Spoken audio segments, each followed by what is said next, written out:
Reefer എക്സ്പോർട്ടർമാരുടെ ഏറ്റവും വലിയ ഒരു പ്രോബ്ലം എന്താണെന്ന് വെച്ച് കഴിഞ്ഞാൽ, ഒന്ന് റീഫർ കണ്ടെയ്നേഴ്സിൻ്റെ പ്രൈസ് വളരെ കൂടുതലാണ്.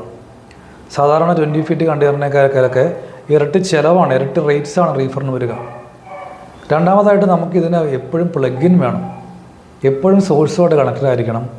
എക്സ്പോർട്ടറിൻ്റെ ഫാക്ടറി ആയിക്കോട്ടെ, അതുപോലെ തന്നെ ടെർമിനലായിക്കോട്ടെ, ടെർമിനലിൽ നിന്ന് എടുത്ത് ഷിപ്പിൽ വയ്ക്കുമ്പോൾ ഷിപ്പിലായിക്കോട്ടെ, അപ്പോഴെല്ലാം നമുക്ക് ഇതിന് പ്ലഗിൻ വേണം, ഇലക്ട്രിസിറ്റി കമ്പൽസറി ആയിട്ട് വേണം.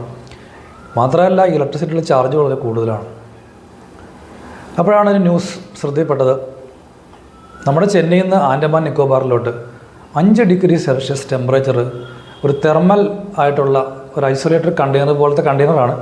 പക്ഷേ അതിൻ്റെ പ്രത്യേകത ഐസ് ചാർജഡ് കണ്ടെയ്നർ എന്നാണ് വിളിക്കുക. ഐസ് കട്ടകൾ ഉപയോഗിച്ചിട്ടുള്ളൊരു ടാങ്ക് അതിൻ്റെ അകത്തുണ്ട്. ഈ ഐസ് കട്ടയ്ക്ക് അകത്തോടെ കടന്നു പോകുമ്പോഴത്തേക്കും ഈ ലിക്വിഡിന് ഒരു കൂളിംഗ് കിട്ടും. നമുക്കറിയാം ലിക്വിഡ് തന്നെ തണുക്കുന്നു.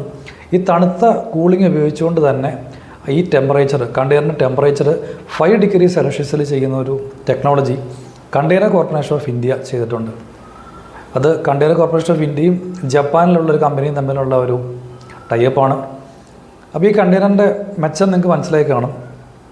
പ്ലഗിൻ്റെ ആവശ്യം വളരെ കുറവാണ്, ചെറിയ ഇലക്ട്രിസിറ്റി മതി, കാർബൺ എമിഷൻ വളരെയധികം കുറയ്ക്കാൻ പറ്റും.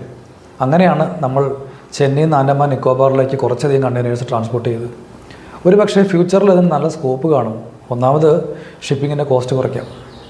ഇനി നമുക്കിതിൻ്റെ വേറൊരു സെക്കൻഡായിട്ടുള്ള പോർഷൻ നോക്കുവാണെങ്കിൽ, നെഗറ്റീവ് സൈഡ് നോക്കുവാണെങ്കിൽ, ഇത്തരം കണ്ടെയ്നേഴ്സിന് ഒരുപാട് ഡിസ്റ്റൻസിലേക്ക് കൊണ്ടുപോകാൻ പറ്റുമോ എന്നുള്ളതൊരു ചോദ്യമാണ്. രണ്ടാമത് ഇതിന് പ്ലഗിൻ വേണം, മിനിമൽ എമൗണ്ട് ഓഫ് പ്ലഗിൻ വേണം. പക്ഷേ കോസ്റ്റ് കുറയ്ക്കാൻ പറ്റും. ഇപ്പോൾ ചെയ്യുന്ന റീഫർ കണ്ടെയ്നേഴ്സിൻ്റെ പകുതി കോസ്റ്റിൽ നമുക്ക് ചെയ്യാൻ പറ്റും. പിന്നെ ഇതിൻ്റെ ഏറ്റവും നമ്മൾ ഒരിക്കലും നമുക്ക് റീഫറായിട്ട് കമ്പയർ ചെയ്യാൻ പറ്റത്തില്ല. റീഫർ കണ്ടെയ്നർ എന്ന് പറയുമ്പോഴത്തേക്കും നമുക്ക് -15, -18 ഡിഗ്രിയൊക്കെ നമുക്ക് ചെയ്യാം. അങ്ങനത്തെ ഉള്ള ഫെസിലിറ്റി നമുക്കില്ല. ടെമ്പറേച്ചർ ഒരു 5 ഡിഗ്രി സെൽഷ്യസ് ഒക്കെ പ്രിസർവ് ചെയ്തുകൊണ്ട് കൊണ്ടുപോകുന്ന ടെക്നോളജിയാണിത്.